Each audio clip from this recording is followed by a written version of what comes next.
Olá, tudo bom? Hoje eu vou falar com vocês um pouquinho sobre a situação de rejeição. Isso é algo que acontecerá com todo mundo, né? Ninguém escapa da rejeição, né? E segundo pesquisas que eu fiz, vídeos que eu participei, né? Eu notei, tem uma mosca aqui me atrapalhando, da onde vem a rejeição? A rejeição que nós sentimos, ela vem da nossa infância, sim, da nossa infância. E se você fizer uma regressão, alguma coisa assim, um estudo, uma introspecção mesmo, né, quietinho no lugar, você vai lá no comecinho da sua infância e você vai ver um ponto X que começou a sua rejeição. Aí de lá para cá ela vem, e aí ela para, né? Às vezes ela continua, tudo que acontece que você passa por esse processo de rejeição, vem lá de trás, vem lá da tua infância, né? Então, por exemplo, você pode acontecer de ter uma rejeição hoje, ontem, sei lá. E as rejeições, elas podem vir, em primeiro lugar, elas podem vir de nossos pais, de nossos irmãos, parentes, amigos, colegas de escola, aí vai indo de faculdade, de trabalho, de relacionamentos amorosos, né? De casamentos, de filhos, né? De noras, de genros, já falei de trabalho, né? Eu acho que em todos os setores você vai ter algum probleminha, algum tipo de rejeição, né? Eu vou citar aonde que eu peguei o meu ponto de rejeição. Só isso eu vou falar para vocês. Quando eu nasci, eu venho de uma família italiana, por parte de pai e por parte de mãe. Meu pai, ele veio da Calábria. E os calabreses, o tipo físico deles, né? Eu acho que meu pai falava para mim, eu sou um mouro, eu venho dos mouros, né? Meu pai era moreno, olhos negros e cabelos lisos preto. A minha mãe já vem de família de Nápoles. Aí o meu avô, pai dela, né, por parte de mãe, né, ele era um homem claro, dos olhos azuis, né, mas assim, ninguém mais tinha esse processo esse DNA aí. A minha mãe era morena, cabelos escuros, olhos castanhos assim foi. A minha avó paterna, ela era também morena, dos cabelos lisos e olhos escuros também. Ninguém tinha olho claro, não tinha possibilidade de ter loiro na minha família, né? Aí, quando eu nasci, não tinha esse lance de você fazer, né, para ver se é menino ou menina, aquela coisa toda, então veio aquele suspense, né?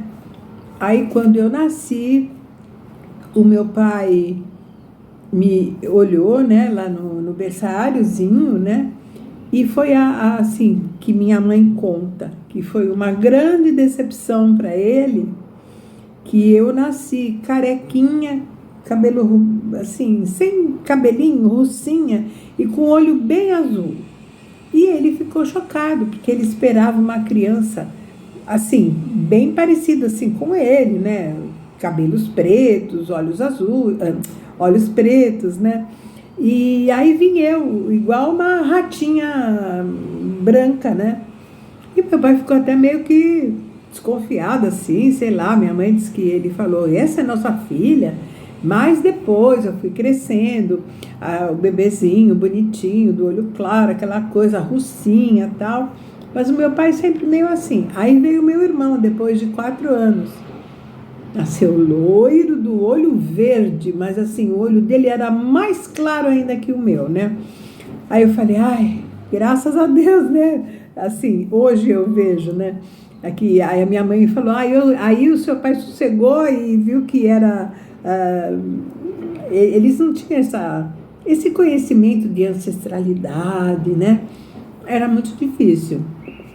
Então, eu me sentia meio que rejeitada, que eles falavam que eu era a única ratinha branca, que eu não me parecia com ninguém, e foi por aí. E passei a infância, tudo, com positivos, várias coisas positivas, mais do que negativas, né? Como eu digo, a infância foi muito feliz, porque eu passei muito, muito, muito do lado dos meus avós maternos, né? Que os outros já haviam falecido, os paternos, né? E então os meus avós maternos eram assim, o meu porto seguro, porque eu tinha 2 tias solteiras, mais novas que minha mãe, então eu vivia na casa deles, era paparicada, a única neta, depois veio o meu irmão e por aí foi, né? Aí quando eu comecei na minha adolescência, né? Tudo bem, eu me desenvolvi, fiquei uma mocinha, aquela coisa toda dos anos 70, paz e amor. E aí, nossa, a gente se vestia assim, eu adorava me vestir de preto, como ainda continuo, né? Mas era uma coisa assim, meia dark, meia Beatles, essas coisas. Tudo bem. Aí, quando eu me casei, eu passei, né? Eu fiz uma conversão, né? Eu me casei com 17 anos e eu fiz uma conversão para o judaísmo. Me converti, mas assim, do modo mais sério possível, né? No rabinato, com banho de imersão, com tudo. Estudei 6 meses a cabala, o hebraico, as tradições, e o rabino queria saber por que eu queria me converter. Aí eu falei, porque eu vou casar com um judeu, eu gosto da religião judaica, não me identifico com a religião católica, eu busco mais da história, né, que seria a cabala, e eu quero criar os nossos filhos na religião judaica, né? Tudo bem. E aí ele aceitou, né, uma coisa, ele viu que eu estava, né, bem consciente do que eu queria, porque antigamente era bem mais difícil. Aí eu fiz as aulas, foram 6 meses de estudo de Torá, que é a Bíblia, estudo das histórias, as orações, né, e as tradições de festas.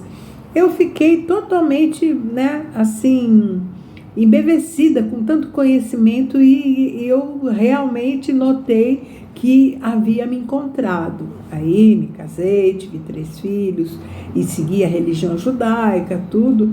Houve minha separação, mas eu continuei, né? E hoje, todos já sabem, eu sempre comento que eu faço parte da cabala, né? Mas é uma cabala bem liberal, é uma cabala que, assim, não é só para os judeus, é uma cabala que vem do mestre, que ele é ecumênico. Então, tem muita gente católica, espírita, budista, evangélicos, tem de todos os tipos de religião, né? Então, isso me fez muito bem e me faz muito bem, né? Então, voltando, né? Quando eu me casei, também era uma peça estranha. Eu me casei, tal, a família toda passou para a minha família, era na parte judaica, né? Eu mudei de país, fui morar em outro país, pelo trabalho do meu ex-marido, essa coisa toda. E lá também as pessoas eram todas escuras, escuro que eu digo morenos, cabelos escuros, tudo.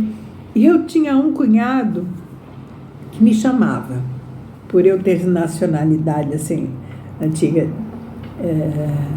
italiana, ele me chamava de polenta. Eu odiava. Se ele soubesse o mal que ele fazia para mim, oi polenta, né? E outra coisa que era pior ainda, cabelo de milho. Ô, cabelo de milho. Então, isso para mim, hoje eu dou risada, eu acho assim que era um modo afetivo dele me chamar, sei lá. E cabelo de milho era porque eu era loira, enfim, mas aquilo, sabe, não pegava bem para mim. Eu dava risada, mas no fundo era como se fosse uma rejeição. Era uma coisa assim, tô sempre sendo rejeitada. Que horror, né? Então, a gente só consegue se livrar dessas coisas. Por exemplo, eu contei coisas amenas para você, porque é lógico que tem gente que foi rejeitada de uma maneira muito mais cruel, mas muito mesmo, né? Eram apelidos, eram coisas assim, mas que me fazia mal. Então eu imagino quem que sofreu muito mais rejeições, muito mais fortes, né? Imagino como carrega isso até hoje. E se a gente sente isso, é porque a gente não fez um simples, como é que eu posso explicar? Um simples trabalho com o nosso eu interior. É o seguinte, como é que a gente se livra dessas rejeições, né? Primeira coisa, mais importante, é o perdão. Sim.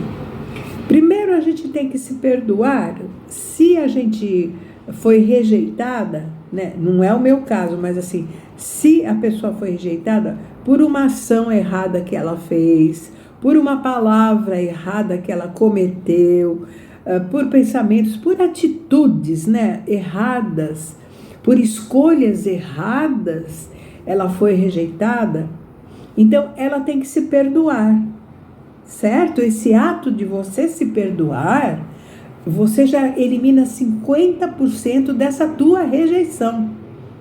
Maravilha, né? Olha que bênção de Deus. A outra porcentagem, os outros 50%, você tem que perdoar. Aquela palavra, por exemplo, no meu caso, o meu cunhado que me chamava de cabelo de milho, de polenta, de branquela, disso, aquilo, eu tenho que perdoar. Vamos perdoar. Perdoa a pessoa que te fez aquele mal, aquela palavra, aquela atitude, aquela gozação, ou danos assim muito mais fortes, né? Perdoe essa pessoa. Então, assim, a partir do momento que você se perdoa, que você se livra, você se... é assim, tipo assim, me livrei. É um peso que você tira de você.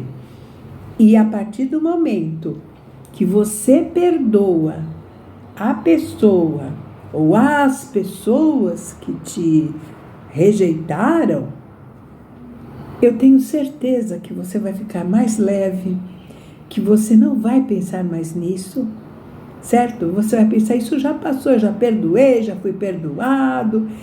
E isso tira aquela carga da gente de rejeição, né? Hoje, por exemplo, que rejeição? Porque eu tenho mais idade, né? Eu sou da terceira idade. Os velhos estão... Se as pessoas rejeitam ou não, olha, o problema não é meu, né? Não é mais... Sabe, eu não me sinto representada por essas coisas, certo? Eu não sou uma garotinha, não sou uma cocotinha, eu sou uma senhora, né? Que estou no meu limite de idade maravilhoso, que eu posso comentar certas coisas porque eu tenho uma bagagem, atrás para passar para os mais novos, né? E que eu tenho muito ainda para dar, muito para aprender, né? Como eu estou assim numa fase muito feliz da minha vida, que o meu problema de ter que ficar em casa pelas minhas operações na coluna e fazer fisioterapia e caminhar mais lentamente, elas me fizeram o quê? Adquirir aquilo que eu sempre amei, que são trabalhos manuais. Antes eu pintava, agora eu me dediquei a macramê, a tricô, a crochê. Então, eu descobri coisas maravilhosas, né? Então, assim, não existe rejeição quando a gente não permite mais. Eu não permito mais ser rejeitada por nada. E quando eu penso que eu achava que eu era rejeitada porque eu tinha o olho claro, o cabelo claro, eu era branca e era diferente das outras pessoas, eu dou risada. Eu falo, meu Deus do céu, mamma mia, que coisa, que cabeça de nada, de jirico que eu tinha, né? Mas eu não tinha experiência, eu não tinha conhecimento, né? Para mim aquilo era o certo e eu era a errada, né? Então hoje, qualquer coisa que você acha que você está sendo rejeitada, pare e pensa, volta lá para o passado, procura todas as coisas que você foi, todos os momentos que houve rejeição, procura perdoar tudo e procura se perdoar. Você se perdoando, olha, gente, eu tenho certeza que essas loucuras da cabeça que vem, né, tipo, ah, meu Deus do céu, eu fui rejeitada por isso, eu sou uma rejeitada. Não, ninguém é rejeitado mais, porque hoje a gente tem essas armas na mão, certo? A gente tem armas, a gente sabe como eliminar, graças a Deus, a evolução, a internet, a tecnologia, tudo que, sabe, a gente pode captar de coisas boas, né? Então eu deixo aqui um depoimentozinho bem singelo, mas que eu acho que vai ajudar muitas pessoas a se livrarem da rejeição. Tá ok, gente? Um beijo, fiquem com Deus, que seja luz. Tchau, tchau.